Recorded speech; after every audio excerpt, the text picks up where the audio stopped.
Okay, good evening. My name is Catherine, and I work with SEB Housing. And this is the information session for the 9 affordable homeownership units that will be made available at Larkwood in Raynham. And the purpose of this session is to give a little bit of background information on the condos, also to cover the application, eligibility, and lottery processes, and then what to expect after the lottery is run. So if you have any questions during the session, please feel free to let me know either by typing them into the Zoom chat or by unmuting yourself and asking the question. So if you're watching this after the fact and you have questions, because this is a live recording that will be saved to SEB Housing's YouTube channel. If you're watching this after the fact, you have questions for us, the easiest way to get in touch is info@sebhousing.com. And we will get back to you with the answer to your question. So just for some background information on who we are, so SEB Housing, we are an off-site affordable housing consulting group. We've been hired by the developer of Larkwood to market the affordable homes, conduct this information session, and collect lottery applications. And we're also going to be the ones determining an applicant's eligibility for the affordable housing program.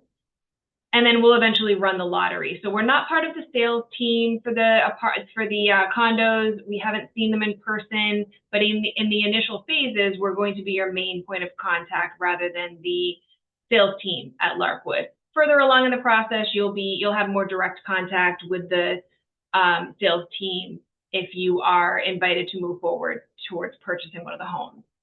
So there's kind of two broad steps in the process that'll be discussed during the information session. So the first is you want to apply for the lottery and apply for the affordable housing program. So you'll be in touch with SEB Housing at that stage, and we can answer any questions you have on the affordable housing program. We'll do a preliminary review of your lottery application. So to apply for this lottery, you're submitting a lottery application and a mortgage pre-approval, but we don't need you to verify or submit verifying documentation of your income yet. So you'll self-report on your lottery application what your income, assets, all that are, but we don't need you to submit your pay stubs just yet.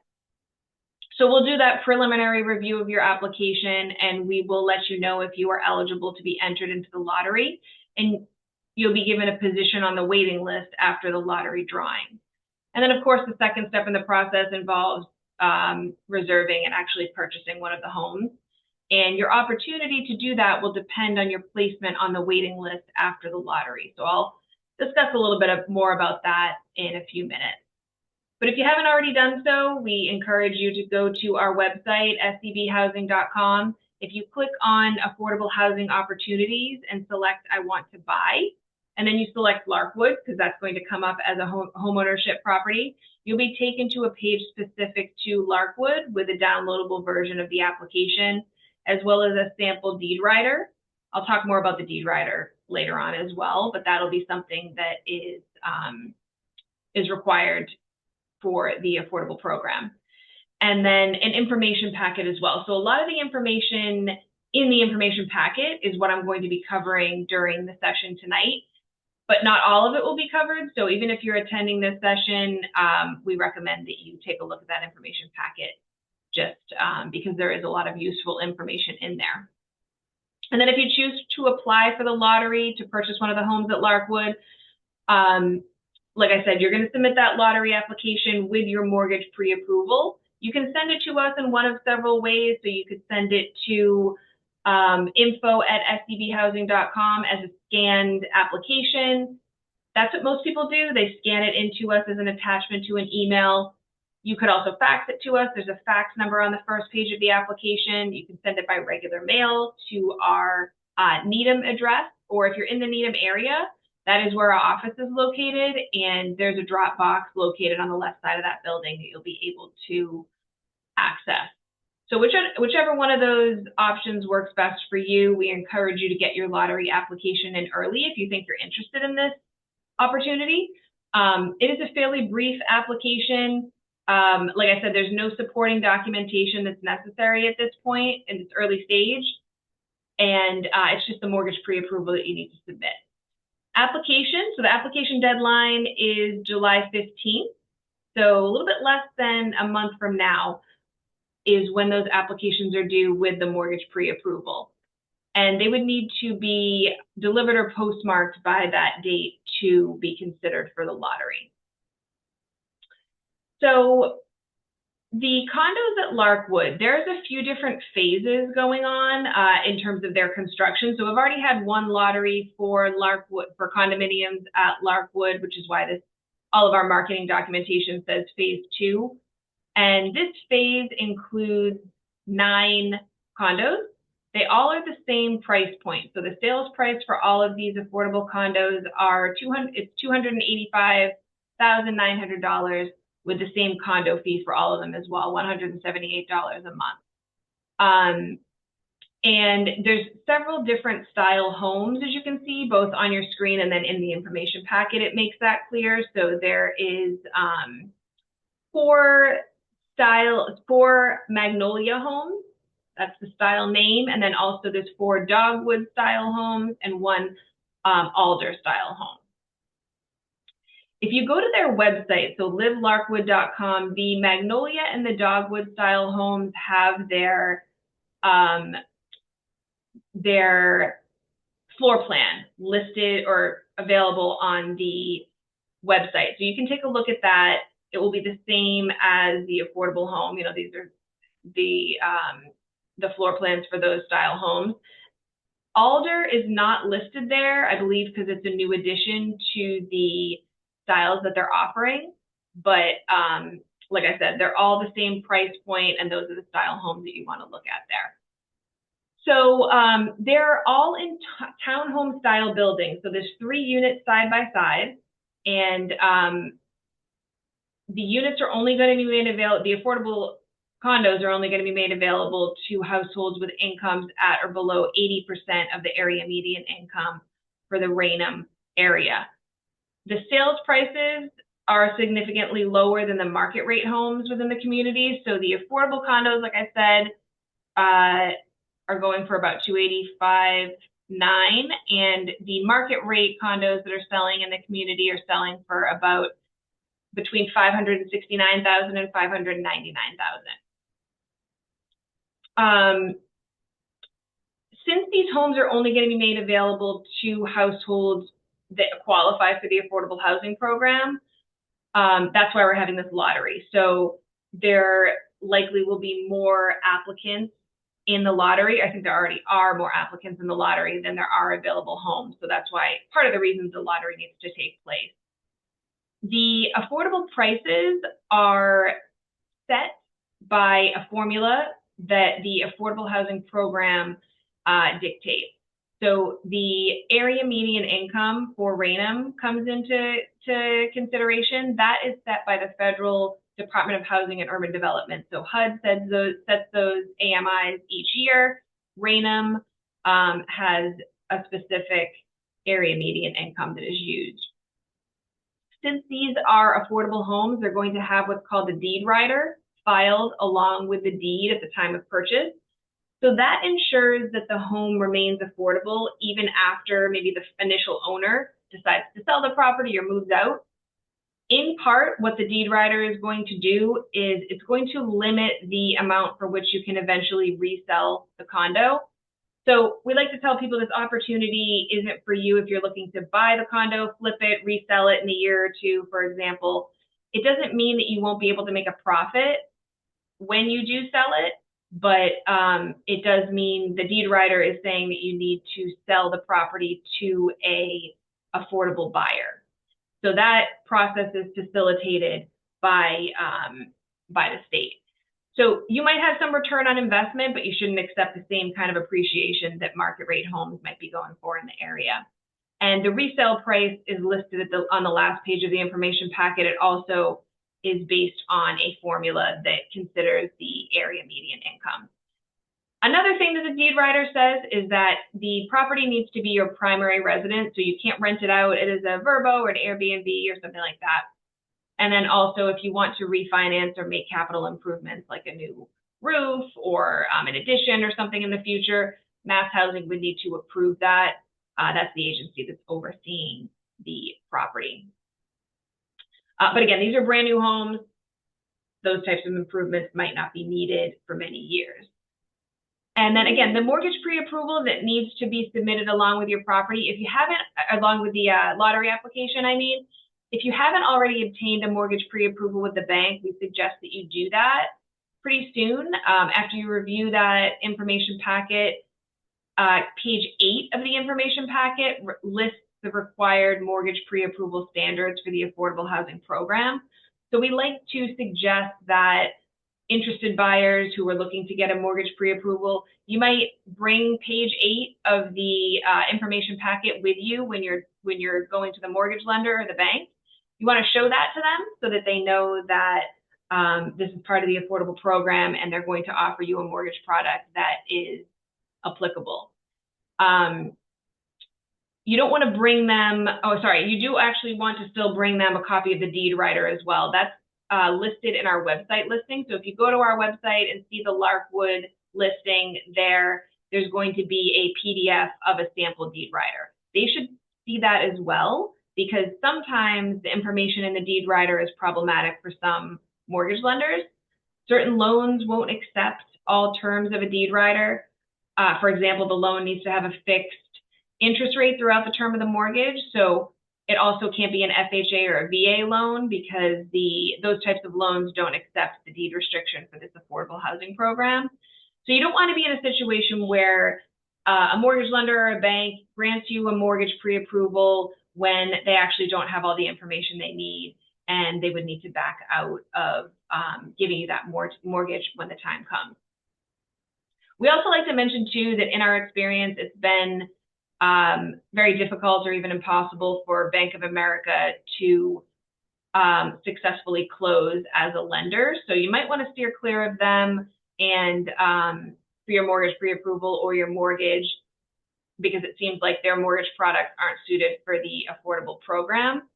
With that said, though, you can choose any lender or bank you would like. We just strongly recommend that you choose someone who has experience with the affordable housing program. So there is a link on page 10 of the information packet that's going to direct you to the Mass Housing Partnerships website.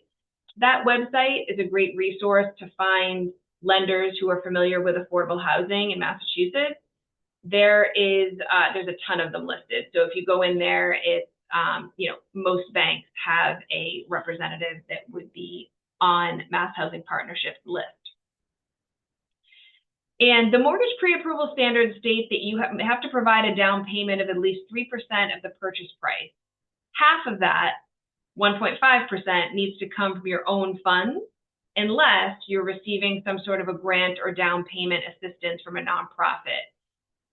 So in total, your mortgage can be for up to 97% of the purchase price, because that other 3% will be coming from you. Any questions on the general application process before I move on? So the general application process, we talked about the deed rider a little bit. If not, I'm going to move on to the kind of the eligibility requirements for the affordable housing program. All right. So there's 4 eligibility requirements. These are listed in the information packet as well for the affordable housing program. The first is that everyone must qualify as a first-time home buyer. So there's exceptions to this, which I'll discuss in a moment, but the households can't own a home at the time of your application. So if you own a home right now, you would actually need to be off the deed before you're able to apply for this opportunity. There are, like I said, exceptions. So you might, we'll talk about the exceptions in just a moment, but if you do qualify for one of the exceptions that I'll mention, you would still need to sell your home prior to closing on the affordable condo at Larkwood. The second eligibility criteria we touched on already a little bit, but the household income and assets need to be below the maximum allowable income and assets. We'll talk about a lot more about that too in just a minute. The third eligibility criteria is that you have to have that mortgage pre-approval. And then fourth is that applicants cannot have a financial interest in the development or be what the program refers to as a related party. So these condos are being offered by a specific developer. If you work for that developer or you're related to them in some way, you wouldn't be eligible for the lottery. It doesn't come up very often, but just like to make sure that everyone's aware of it. So to circle back a little bit on the first eligibility criteria, just to explain a little bit more about first-time home buyers. So a household is considered to be a first-time home buyer if they haven't, within the last 3 years, owned a home. This includes through joint ownership, so maybe you owned a home with your spouse or ex-partner. You would need to be off of that deed, like I said, to be able to apply for this lottery. The exceptions to that are, in the information packet, there's 5 exceptions. The 3 exceptions that come up most often, I just want to highlight right now. So one of the exceptions is what's referred to as a displaced homemaker. So this is someone who hasn't worked outside of the home for years, but has worked to care for the family or the home and owned a home with a partner or spouse that they had, but they no longer own that home due to a recent divorce. So if you owned a home as of last year, that would be within the last 3 years, of course, but you got a divorce and you now are no longer on the deed of that home, that's a home buyer, first-time home buyer exception. As long as you're off that deed now, you'd be eligible for this opportunity, even though technically you've owned a home within the last 3 years. The second first-time home buyer exception is a single parent with at least joint custody of a child, or someone who's pregnant and is now displaced due to a family breakup and are now looking for a home. Again, if you owned a home and you were in that situation, you would still need to be off the deed now. But if you owned a home within the last 3 years and you're in that situation, you could qualify for an exception. And then the third exception I'm going to highlight, because it comes up sometimes, is an age-qualified household. So if you have a household member who is going to be living in this home with you, who's 55 years or older, and that person sold a home recently in order to purchase an affordable property, that person may qualify for an exception to the first-time homebuyer rule as well. So just to reiterate, even if any of those exceptions sound familiar to you or apply to you, you do still need to sell the home before buying a condo at Larkwood. That might mean that your divorce needs to be finalized in order for your name to be no longer on that deed. So to circle back to the maximum income limits here. So in order to qualify for the affordable housing program, your income, your total household income, your total annual household income needs to be at or below 80% of the area median income that's listed on your screen right now. So if you're a one-person household, your total household income for the year needs to be below $78,500. If you're a family of 4, it goes up to $112,100, and that's for the Raynham area. The maximum income limits are set by household, as you can see. They're set by Housing and Urban Development, the federal HUD department, and they change each year in April. So these are the 2025 amounts. So like I said, you're not required to submit verification to us that you are below these amounts, but you should be accurately, as much as you can, accurately reporting what your total household income is on your lottery application, so we know whether or not you qualify for this affordable housing opportunity. So if you apply to the lottery and if you're determined to be eligible for the lottery based off of the information that you self-reported on your application, you're going to be sent a approval email. And that approval email will have an attachment to it. It will be a guide called a documentation requirements guide. And that guide details exactly what types of documentation we're going to need from you. So how many pay stubs, how many benefit statements, if that applies to you, your tax returns from the last 3 years. So you just want to kind of keep that guide handy so you know when the time comes what information we are going to require from you. And you'll have about 7 to 10 days to get all that information to us after the lottery if you're one of the top households on the waiting list. And although we're not going to need verification from you right now, we still like to give you an idea of how income is calculated on the program. So a basic overview of that is that income for this program is counted as a projection of your income over the next 12 months for all household members. So this includes, bonuses, overtime, amounts that maybe you were not counting on every year. So just keep that in mind. It's the total household income, and it's before taxes. So it's the gross income for the household, the amount you make before taxes, although most of us are not taking home the gross amount that's listed on a pay stub. The affordable housing program does require that we count gross income. The only exceptions to that really are if you have a minor in the household, so anybody under the age of 18 who is working and earning a wage, we're not going to count that minor's wage income. And any dependent full-time students who are working, we only count the first $480 of their wages when we're determining your eligibility or your total household income. So that might be, a 20-year-old who's in college, who's working, but they're still considered a dependent full-time student. Most of their income is excluded. So how we calculate income isn't one size fits all because everyone's income circumstances are unique. So some applicants have a weekly or a biweekly pay stub that's coming in. It's the same every 2 weeks or every week because of a consistent salary. Other people, though, are self-employed or they're working seasonally. In those circumstances, we might need to look further into the past to be able to project what your anticipated income is for the next 12 months. And then if you're self-employed, we also require a profit and loss statement from you because your business expenses, if you're self-employed, are able to be considered. But in general, any income that you have been making, we're going to need to assume that you're going to continue making it going forward. So if we look at your tax returns from last year and it shows that you had 2 jobs, we're going to be expecting information from those 2 employers from you.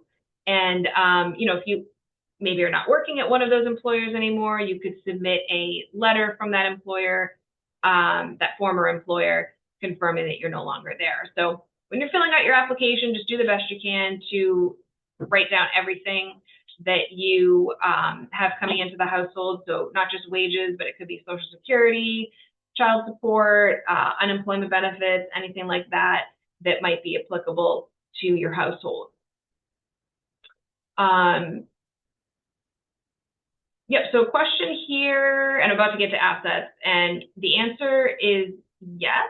It says, will my 403B count towards assets even though I can't access the fund? So we do need 401k or 403B asset verification from you, but it's only going to be the post-penalty net cash value that we count towards your total $75,000 asset limit. So there's, if you were to access those funds now, technically you can access them, but there would be a large penalty. So we would need a post-penalty letter from the institution that has your 403B, and they would be able to, say this person has, for example, $75,000 in their 403B, but if they were to liquidate it right now, you would only have, $50,000 or whatever it might be. So that if you have a retirement account, it would be the net cash value. And actually, assets are my next bullet point here. So I'll go over a little bit more about that in a minute. I also want to mention too that there's no minimum household income requirements to apply for this lottery, but you just want to keep in mind that in order to qualify for a mortgage, you're going to need to meet the lender or bank's requirements to get that mortgage pre-approval. And then the asset limit. So $75,000 is the total household asset limit at the time of your application. So if you have, more than that as a household, you unfortunately would not be eligible for this opportunity. When we're counting assets, it includes any funds that you would be using towards a future down payment. So say someone, a family member, a generous person was planning to gift you part of your down payment, that would be considered an asset, and you would need to disclose that on your application. Assets could also include, obviously cash in savings or checking accounts, CDs, the net cash value of stock, or retirement accounts, like I said.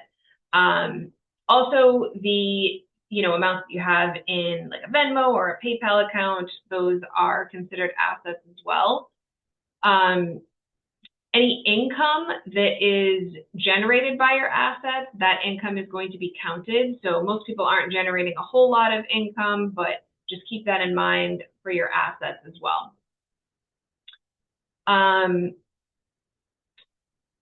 Any questions on the eligibility criteria before I move on to the lottery process?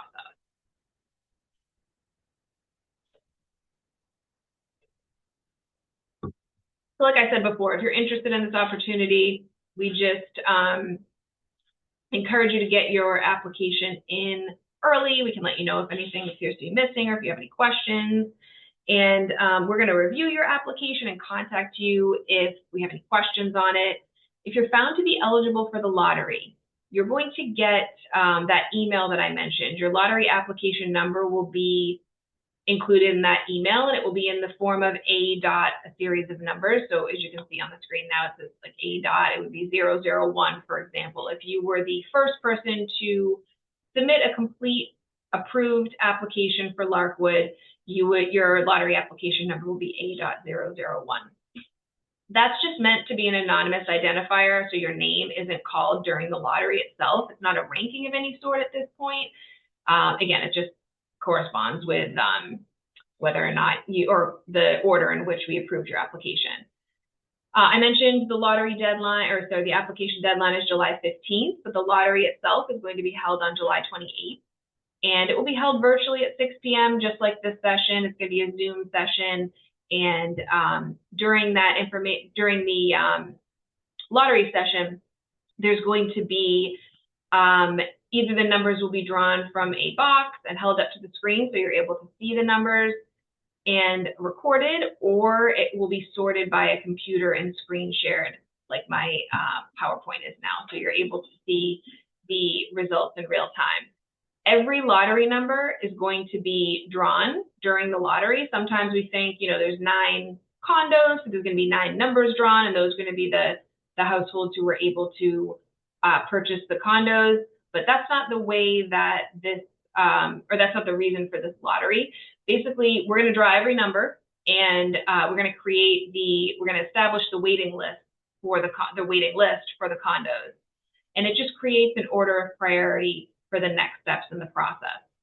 And the waiting lists themselves, if you're towards the top of the waiting list, if you're one of the top 9 people on the waiting list, you will automatically be invited to move forward to reserve one of the units, finalize your mortgage, and buy the property if you are found to be eligible after you submit all of your income information. So if you're watching the night of the actual lottery, you're going to notice that you don't know your placement on the waiting list right away.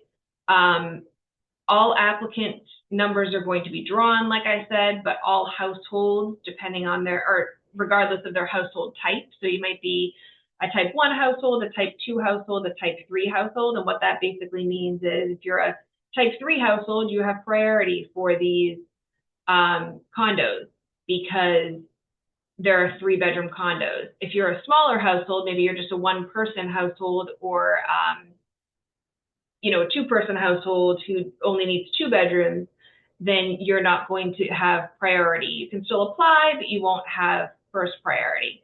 So when we're doing the actual lottery drawing, you don't know who's been called ahead of you. Maybe it was a type 2 household and you're a type 3 household. So basically what I'm saying is you're not going to know during the call itself where you fall on the waiting list, but the results will be sorted right after the lottery, and you'll get the waiting list later on that evening emailed to you. So you'll have confirmation pretty soon after that lottery is run as to where you fell. When you do get that email with the waiting list attached, you're going to find your lottery application number. So say it was A.001, and you're going to see where you fall on the waiting list.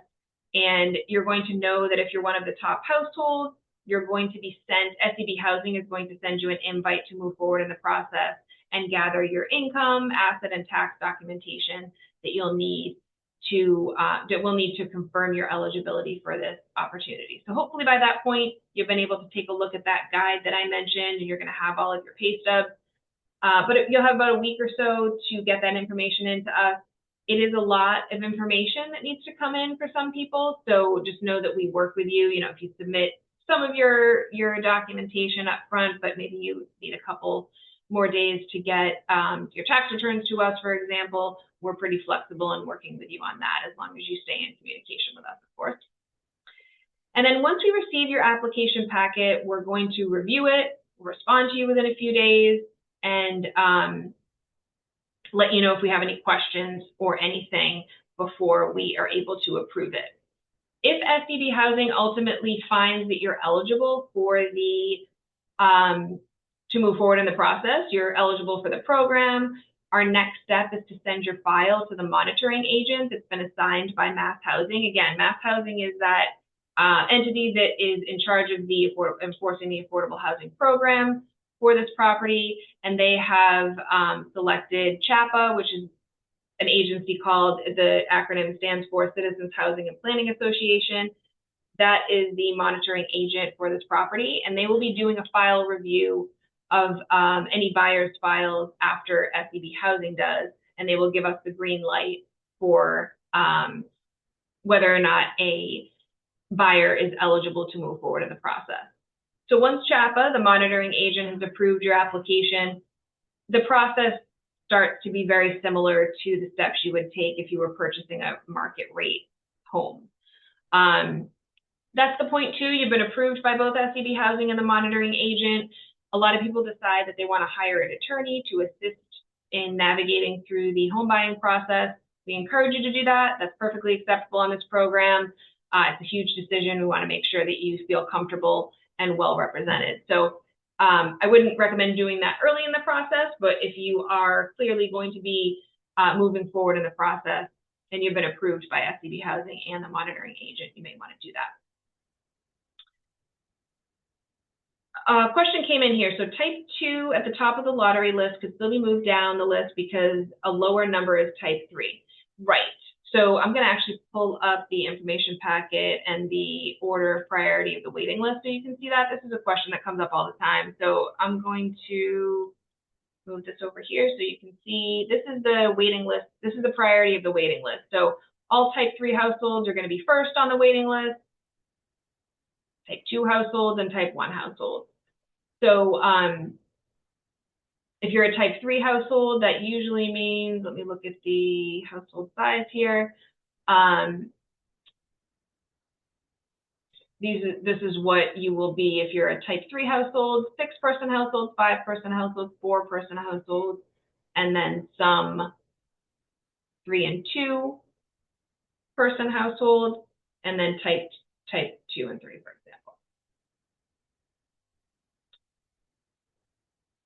Give you an idea. So yeah, if you're a 1-person household and you were drawn for, or sorry, you're a type 2 household and you were drawn first in the lottery, you're not going to be first on the waiting list because any type 3 households will be ahead of you because we assume there will be type 3 households in the lottery. All right, so I'm going to get rid of that so I can go back here.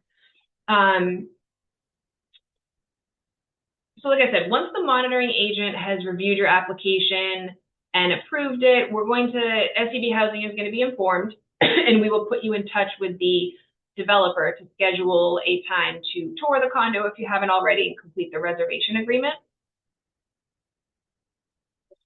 Excuse me, and in order to reserve one of the condos, you're going to need to provide a $500 refundable deposit.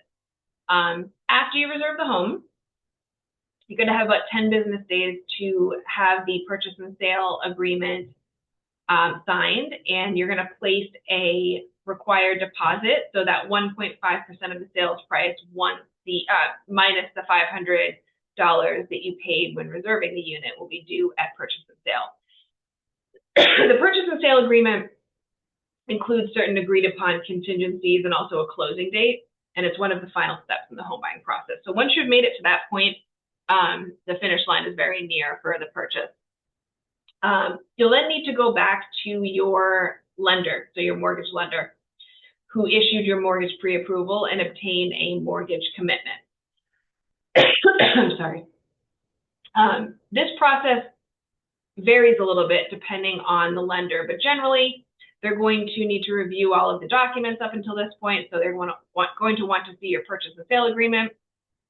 The deed rider that I mentioned you can download or the finalized deed rider will come from Mass Housing. And then they'll also do an appraisal on the condo as part of their mortgage commitment process. So you need to maintain eligibility for the affordable housing program up until closing. So about 3 or 4 weeks prior to your closing date, we're going to conduct a final review of your finances. That's going to include, requesting updated pay stubs, bank statements, mortgage commitment letter. And then once we have determined that you've maintained your eligibility for the affordable housing program, we're going to forward your final file over to the monitoring agent again for their final review. And then once they've confirmed that you're still eligible for the program, you're going to move right over towards closing. Once you've closed on the home, you can move in. There's not going to be any future income or asset eligibility reviews, meaning, if you get a new job next year or, sometime shortly after the purchase, it doesn't mean that you're no longer going to be eligible for the home.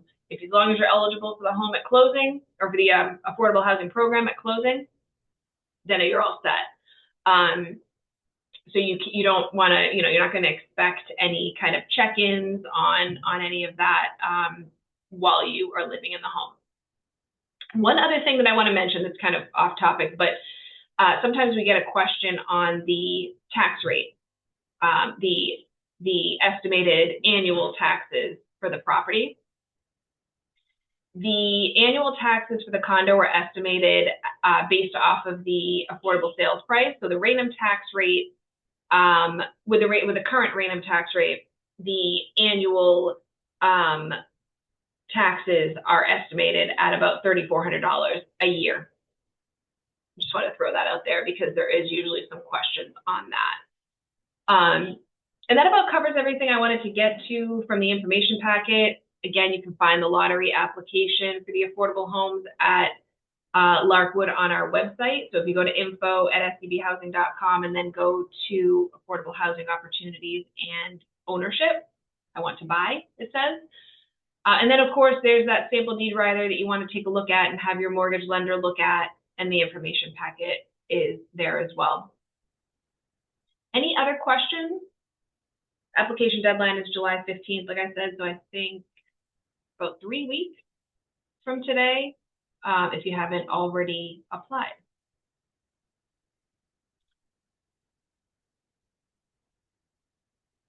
And if you think of anything after the fact that you didn't ask tonight, or if you're watching this after the fact, please email us at info@sdbhousing.com with any questions. We'll be happy to get back to you on those. Yep, so a question here, how do I view Magnolia and Alder? They're not on the website. Magnolia should be, yeah, that should be on there. If it's not, we have them. I'll be able to send those to you. You just want to, email us at info@sdbhousing.com, and I'll reply to you, or our administrative team will reply to you with that, because we do have that as a PDF that we can send over to you. We have those plans. So just email us, let us know that you're interested in seeing the floor plans for Larkwood, and we'll send you all 3 of them. Anything else? All right, we look forward to getting your application. If you have any questions, like I said, after tonight, you know where to reach us, and have a good evening. Good night, everyone.